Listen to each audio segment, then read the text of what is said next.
C'est un consensus à marche forcée pour les conservateurs britanniques. La reine Elisabeth II a prononcé ce mercredi le discours d'ouverture du Parlement devant la Chambre des Lords, alors que son mari, le prince Philippe, est hospitalisé depuis la veille. Un discours écrit par le gouvernement de Theresa May, affaibli par les législatives anticipées et privé de majorité absolue. Il dévoile les grandes lignes d'un programme qui veut rassurer, autant sur le Brexit que sur les questions de sécurité.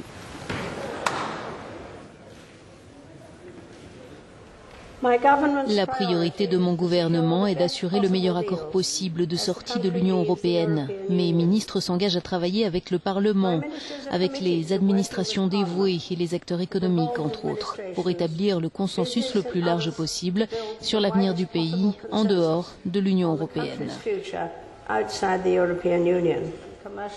Un discours qui tranche avec la ligne dure sur le Brexit, prôné jusque-là par Theresa May, mais le gouvernement entend faire preuve de fermeté sur la question terroriste.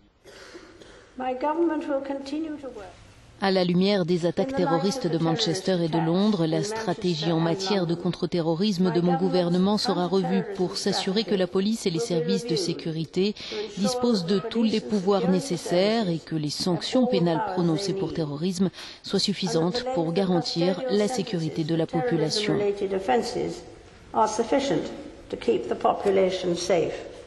Le gouvernement espère encore remporter une majorité absolue s'il parvient à un accord avec le parti conservateur nord-irlandais, le DUP, qui compte seulement une dizaine de députés.